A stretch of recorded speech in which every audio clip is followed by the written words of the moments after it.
पिछली क्लास में अपन ने लोकसभा के बारे में पढ़ा था। आज अपन का जो टॉपिक है राज्यसभा।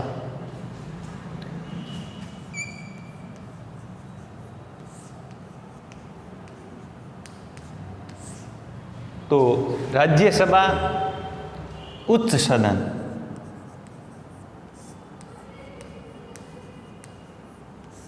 उच्च सदन माना गया है। ये अपन पिछली क्लास में देख चुके हैं कि जो लोकसभा है वो निम्न सदन है लेकिन लोकप्रिय सदन है। राज्यसभा को उच्च सदन माना गया है क्योंकि ये कभी भंग नहीं होती है।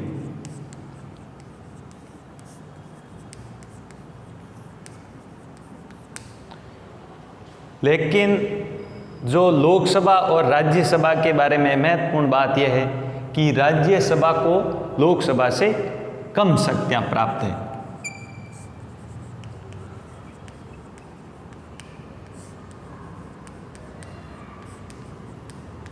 यानी लोकसभा की तुलना में राज्यसभा को कम शक्तियां प्राप्त है, फिर भी इसका अपना महत्व और उपयोगिता है।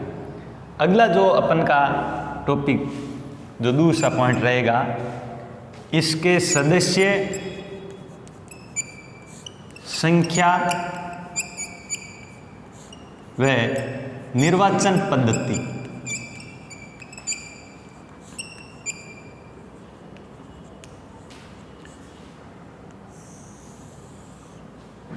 तो इसमें अपन ये देखेंगे कि इसकी सदस्य संख्या कितनी है, इनके सदस्यों का निर्वाचन कैसे होता है। तो दोनों को, लोकसभा और राज्यसभा दोनों की सदस्य संख्या अच्छी तरीके से याद रखनी है कि लोकसभा में कितने होते हैं, राज्यसभा में कितने होते हैं, इनके सदस्यों का निर्वाचन कैसे होता है, इसमें अधिकतम सदस्य संख्या कितनी होती है, न्यूनतम कितनी होती है, कितने सदस्य राष्ट्रपति मनोनीत करता है। तो इस बात को अच्छी तरीके से ध्यान रखना है। तो इसमें अपन देखेंगे राज्यसभा में अधिकतम सदस्य संख्या 250 होती है। अधिकतम 250। वर्तमान समय में राज्यसभा की जो सदस्य संख्या है, वर्तमान में राज्यसभा की जो सदस्य संख्या है वह 245 है। तो ये याद रखना, अधिकतम 250 हो सकते हैं लेकिन वर्तमान समय में राज्यसभा के सदस्यों की संख्या 245 है। अब इसमें अपन ये देखेंगे कि इसमें कुछ सदस्य मनोनीत किए जाते हैं। तो ये आपको अच्छी तरीके से याद रखना है कि सदन में यानी संसद में जो मनोनीत सदस्य होते हैं वो राष्ट्रपति के द्वारा ही मनोनीत किए जाते हैं। तो अपन ने लोकसभा में देखा था दो सदस्य एंग्लो इंडियन को राष्ट्रपति मनोनीत करता है, लेकिन यहाँ राज्यसभा में 12 सदस्य राष्ट्रपति के द्वारा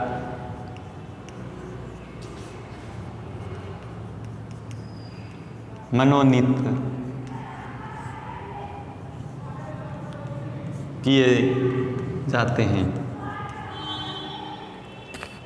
तो ये अपन देखेंगे कि ये 12 सदस्य कैसे होते हैं। 12 सदस्य कला, साहित्य, समाज सेवा, विज्ञान व खेल। यानी जो 12 सदस्य राष्ट्रपति के द्वारा मनोनीत किए जाएंगे, ये सदस्य कैसे होंगे? कला, साहित्य, समाज सेवा, विज्ञान या खेल, इसमें विशेष योगदान देने वाले व्यक्तियों को, जिनका अपना अलग विशिष्ट योगदान है, इन क्षेत्रों में उन सदस्यों को राष्ट्रपति मनोनीत करता है। तो ये 12 सदस्यों की बात की थी अपन ने।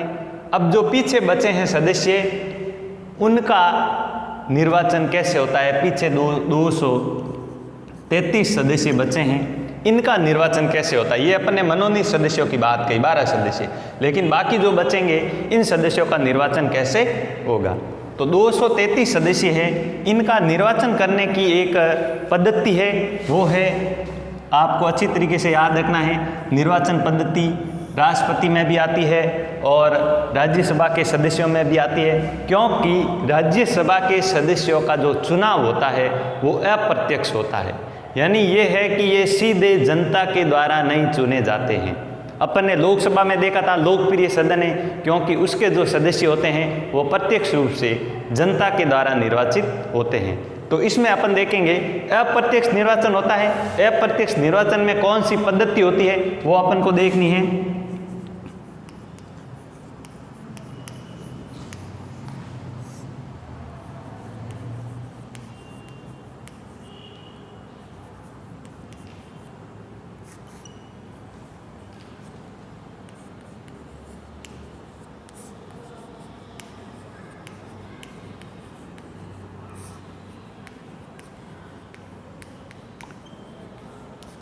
देखिए, आनुपातिक प्रतिनिधित्व की एकल संक्रमणीय मत प्रणाली के द्वारा इनका निर्वाचन होता है। अब अपन को ये देखना है, ये तो इसका विधि है, राज्यसभा के सदस्यों के निर्वाचन की विधि है, आनुपातिक प्रतिनिधित्व की एकल संक्रमणीय मत प्रणाली। अब अपन देखेंगे कि इनका निर्वाचन कौन करता है। तो सबसे महत्वपूर्ण बात है, आपको याद रखनी है, जो राज्य की विधानसभाओं और संघ राज्यों की विधान सभाओं के सदस्यों द्वारा। तो ये बात बहुत ही महत्वपूर्ण है कि राज्यसभा के सदस्यों का निर्वाचन कैसे होता है, कौन करता है। तो निर्वाचन करने की जो पद्धति है, आनुपातिक प्रतिनिधित्व की एकल संक्रमणीय मत प्रणाली, और इसके चुनाव में कौन भाग लेते हैं, राज्य की विधानसभाओं, संघ राज्यों की विधानसभाओं के सदस्यों द्वारा राज्यसभा के सदस्यों का निर्वाचन होता है। अगला अपन देखेंगे राज्यसभा के सदस्यों की क्या योग्यता होनी चाहिए।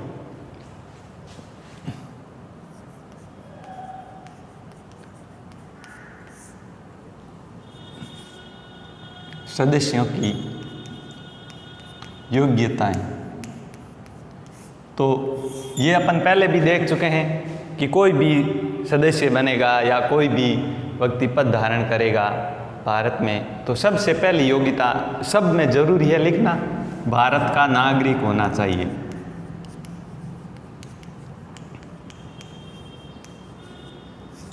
भारत का नागरिक होना चाहिए। दूसरी जो महत्वपूर्ण बात है कि इसमें आयु का देखा जाता है कि राज्यसभा का सदस्य बनने के लिए उम्र होनी चाहिए 30 वर्ष, 30 वर्ष या इससे अधिक। अपन ने लोकसभा में देखा था, लोकसभा का सदस्य बनने के लिए जो आयु थी 25 वर्ष या इससे अधिक। तो इसमें सबसे महत्वपूर्ण बात याद रखनी है कि राज्यसभा का सदस्य बनने के लिए 30 वर्ष या इससे अधिक आयु का व्यक्ति होना चाहिए।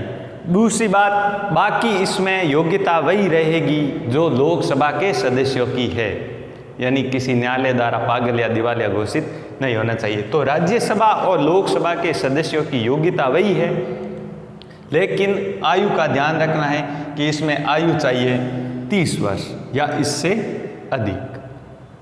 अगला जो अपन देखेंगे इसके पदाधिकारी कि कौन इसके पदाधिकारी होते हैं। जैसे अपन ने लोकसभा में देखा था कि लोकसभा के पदाधिकारी, लोकसभा का अध्यक्ष, उपाध्यक्ष, तो इसमें भी नाम अलग अलग दिए गए हैं कौन कौन होते हैं इसके पदाधिकारी। तो अगला जो अपन का टॉपिक रहेगा राज्यसभा के पदाधिकारी। तो पदाधिकारी में अपन को याद रखना है कि राज्यसभा में जो पदाधिकारी होते हैं इसका पदेन सभापति बोला जाता है। पदेन सभापति ये होता है, बहुत ही महत्वपूर्ण बात आपको याद रखनी है, भारत का उपराष्ट्रपति।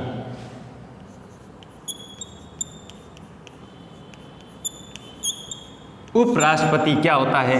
राज्यसभा का पदेन सभापति होता है और इसमें एक होता है उपसभापति। तो साथ में ये भी अपन को याद रखना है कि उपराष्ट्रपति कौन है? वेंकैया नायडू, जो राज्यसभा के सभापति है, पदेन सभापति है, जो भारत के उपराष्ट्रपति भी है। अगला अपन देखेंगे कार्यकाल।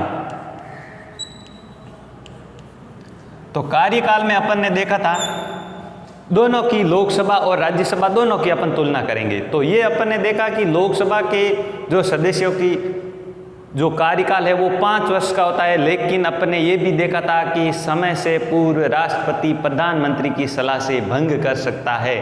राज्यसभा में ऐसा नहीं होता है। राज्यसभा भारत का क्या है? स्थायी सदन। स्थायी सदन ये कभी भंग नहीं होता है। तो अपन ने ये देखा था इसको उच्च सदन भी कहा जाता है। तो इसके जो सदस्य होते हैं उनका कार्यकाल अपन देखेंगे। उनका कार्यकाल होता है 6 वर्ष, यानी राज्यसभा के सदस्यों का कार्यकाल 6 वर्ष का होता है।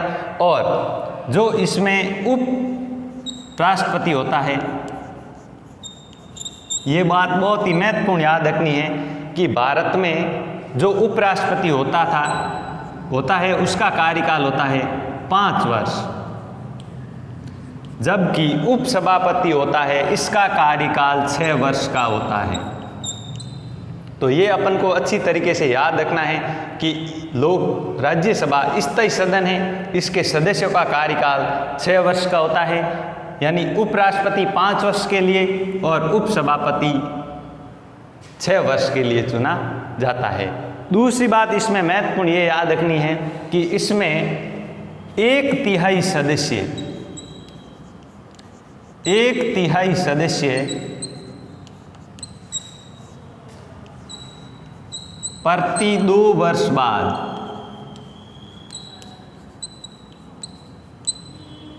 सेवानिवृत्त हो जाते हैं, यानी 1/3 सदस्य प्रति 2 वर्ष बाद सेवानिवृत्त यानी रिटायरमेंट हो जाते हैं। दूसरा अपन ने ये भी देखना है कि ये उपराष्ट्रपति और उपसभापति ये कैसे चुने जाते हैं। तो अपन का अगला टॉपिक रहेगा, अपन पढ़ेंगे राष्ट्रपति उपराष्ट्रपति, तो उसमें अपन देखेंगे कि इनका निर्वाचन कैसे होता है। तो सामान्यतः उपराष्ट्रपति का जो निर्वाचन होता है संसद के दोनों सदनों के निर्वाचित सदस्य है, यानी लोकसभा और राज्यसभा के। लेकिन जो अपन की महत्वपूर्ण बात है ये कि उपसभापति कैसे चुना जाता है। तो उपसभापति राज्यसभा के सदस्य अपने में से ही किसी एक व्यक्ति को उपसभापति चुनते हैं, जबकि उपराष्ट्रपति लोकसभा और राज्यसभा दोनों के निर्वाचित सदस्यों के द्वारा। तो ये अपन को अच्छी तरीके से देखना है इसके कौन पदाधिकारी होते हैं। तो इसका पदेन सभापति भारत का उपराष्ट्रपति होता है, जो 5 वर्ष के लिए चुना जाता है लोकसभा और राज्यसभा के निर्वाचित सदस्यों द्वारा, और उपसभापति होता है ये 6 वर्ष के लिए चुना जाता है। अगला जो अपन ने कार्यकाल के बारे में देखा था, तो कार्यकाल अपन ने देखा था कि राज्यसभा स्थायी सदन है, इसके सदस्यों का कार्यकाल वो 6 वर्ष का होता है और 1/3 सदस्य प्रति 2 वर्ष बाद सेवानिवृत्त हो जाते हैं। तो ये अपन का राज्यसभा का गठन और रचना थी। अगला अपन का जो टॉपिक रहेगा संसद के कार्य व शक्तियाँ।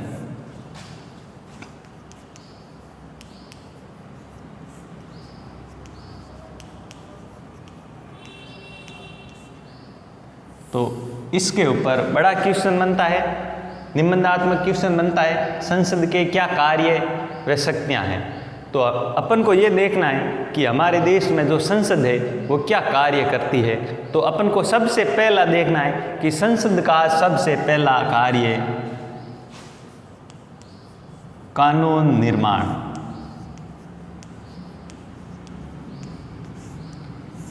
पहला जो संसद का कार्य है कानून निर्माण।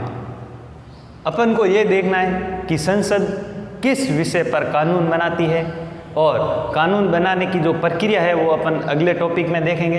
तो कानून निर्माण, संसद किस विषय पर कानून बनाती है। हमारे संविधान में अपन पिछली क्लासों में देख चुके हैं कि हमारे संविधान में कानून बनाने की जो 3 सूचियां हैं, पहली है संघ सूची,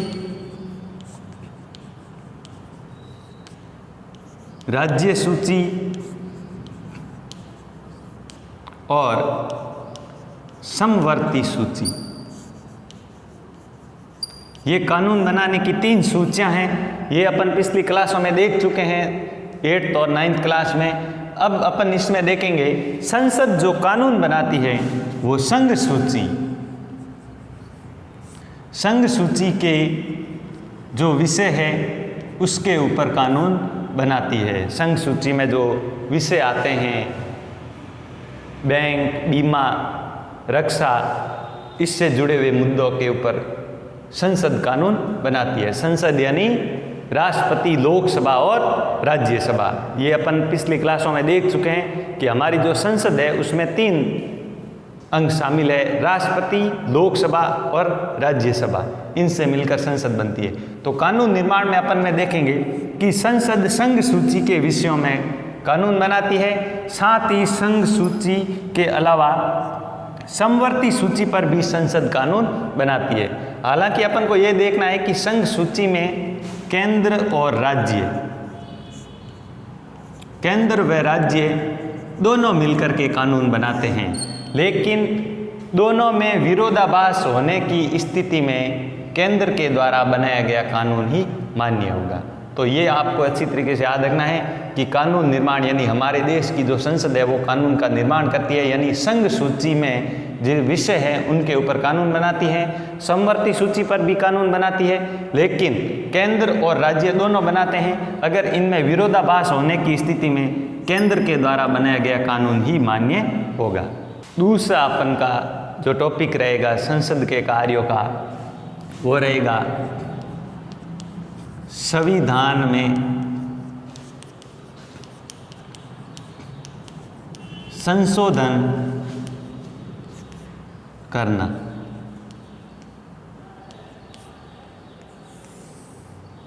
हमारे देश में जो कानून है यानी जो संविधान है उसमें संशोधन संसद के द्वारा किया जाता है, यानी संविधान में परिवर्तन संसद यानी लोकसभा, राज्यसभा और राष्ट्रपति।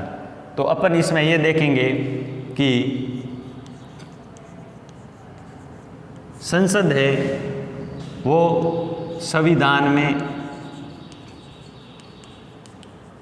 संशोधन कर सकती है।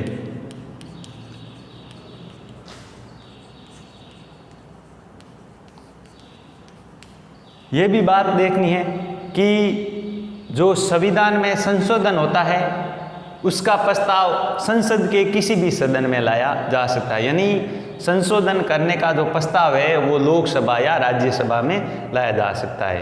कुछ संशोधन ऐसे होते हैं जिसमें आधे से अधिक राज्यों की स्वीकृति भी आवश्यक है।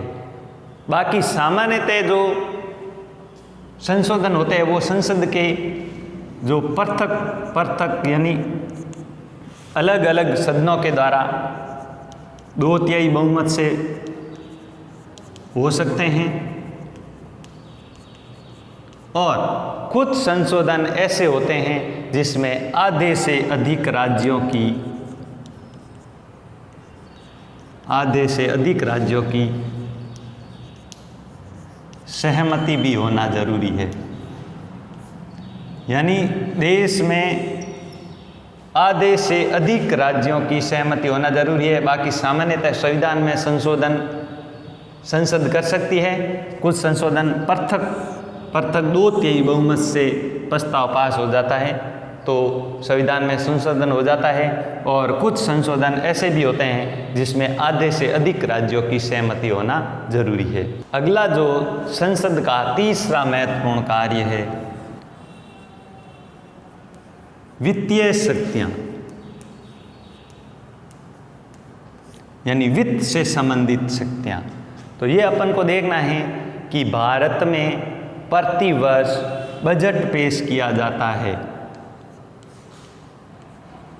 बजट मतलब जो हमारी देश की राष्ट्रीय आय व्यय का लेखा जोखा।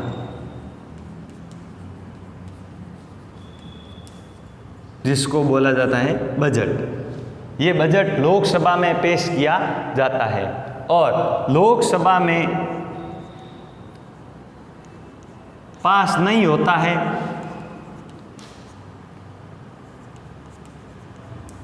तब तक किसी भी प्रकार का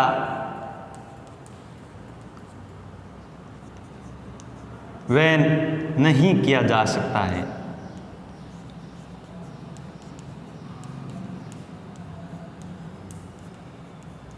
तो ये याद रखना कि संसद की वित्तीय शक्तियां यानी हमारे देश में वित्त पर संसद का पूर्ण अधिकार है और प्रतिवर्ष लोकसभा में बजट पेश किया जाता है। बजट में राष्ट्रीय आय व्यय का लेखा जोखा होता है। बजट जब तक लोकसभा में पास नहीं होता है जब तक उसमें किसी भी प्रकार का व्यय नहीं किया जा सकता है। आपको ये भी याद रखना है कि भारत में बजट कौन पेश करता है, तो भारत का वित्त मंत्री प्रतिवर्ष लोकसभा में बजट पेश किया जाता है। अगला जो अपन का संसद का चौथा कार्य है प्रशासनिक शक्तियां।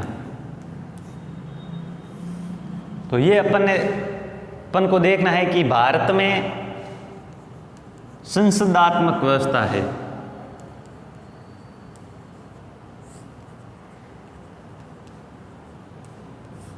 भारत में ब्रिटेन की भांति संसदात्मक व्यवस्था है और इसमें मंत्रिमंडल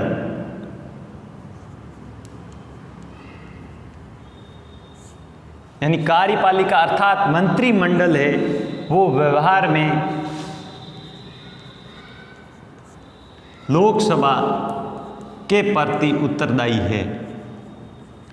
यानी जब तक लोकसभा है जब तक मंत्रिमंडल अपने पद पर है, उस प्रकार संसद अन्य तरीकों से भी कार्यपालिका पर नियंत्रण रखती है। तो प्रशासनिक शक्तियों में अपन को इतना ही देखना है कि भारत में संसदात्मक व्यवस्था है, कार्यपालिका अर्थात मंत्रिमंडल व्यवहार में लोकसभा के प्रति उत्तरदायी है। यानी जब तक लोकसभा है जब तक मंत्रिमंडल है, लोकसभा भंग होते ही मंत्रिमंडल का भी विघटन हो जाता है। अपन का जो पांचवा बिंदु रहेगा संसद की शक्तियों में निर्वाचन संबंधी शक्तियां।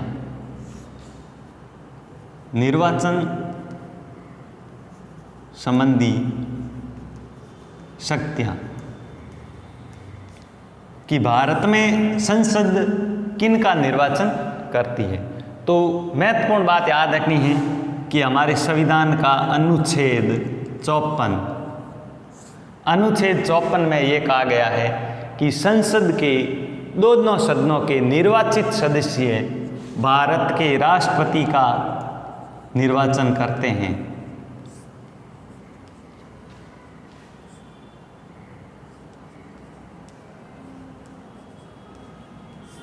तो इसमें महत्वपूर्ण बात ये याद रखनी है कि मनोनीत सदस्य है वो राष्ट्रपति के निर्वाचन में भाग नहीं लेते हैं। तो अनुच्छेद 54 में ये बताया गया है कि संसद के जो निर्वाचित सदस्य है वो राष्ट्रपति के चुनाव में भाग लेते हैं।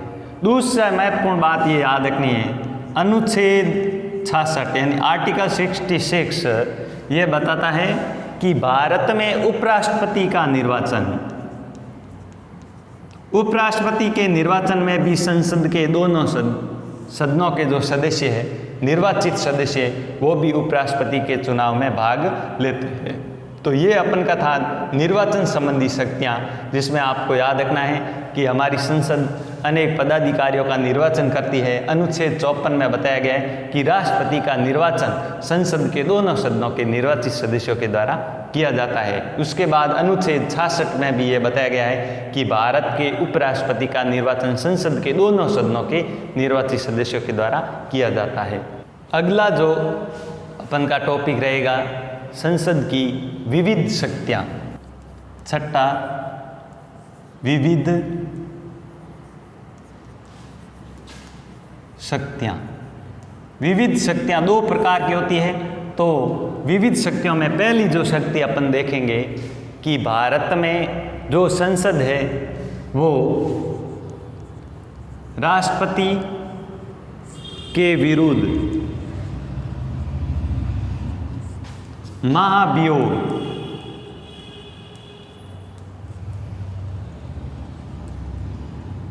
लाकर इसको अपने पद से हटा सकती है। यानी राष्ट्रपति को समय से पूर्व संसद के दोनों सदन महाभियोग लगा करके उसको हटा सकते हैं। इसके अलावा सर्वोच्च न्यायालय, उच्च न्यायालय के जो न्यायाधीश होते हैं उनके ऊपर भी महाभियोग लगा करके उनको पद से हटाया जा सकता है। इसके लिए लोकसभा और राज्यसभा में अलग अलग 2/3 बहुमत से प्रस्ताव लाया जाता है। यानी संसद की विविध शक्तियों में अपन ने देखा था कि राष्ट्रपति के विरुद्ध महाभियोग लाकर उसको पद से हटाया जा सकता है। सर्वोच्च न्यायालय, उच्च न्यायालय के जो न्यायाधीश होते हैं उनको 2/3 बहुमत से प्रस्ताव लाया जा सकता है। इसके अलावा जो अगली इसकी महत्वपूर्ण शक्ति है कि उपराष्ट्रपति को भी पद से हटाया जा सकता है। लेकिन महत्वपूर्ण बात ये याद रखनी है कि उपराष्ट्रपति को हटाने का जो प्रस्ताव लाया जाता है वो सबसे पहले राज्यसभा में लाया जाता है और लोकसभा के द्वारा उसका अनुमोदन किया जाता है। तो ये पदाधिकारी है जिनको हटाने की शक्ति भारत की संसद के पास है। अगला जो विविध शक्तियों में अपन देखेंगे कि भारत में जो आपातकाल लगाया जाता है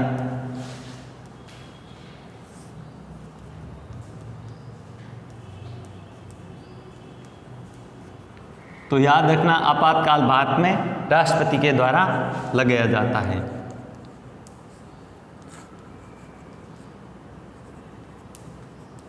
राष्ट्रपति के द्वारा लगाया जाता है। आपातकाल लगने के बाद 1 महीने के अंदर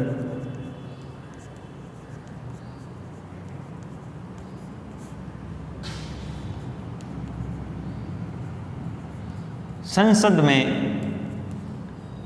अनुमोदन आवश्यक है।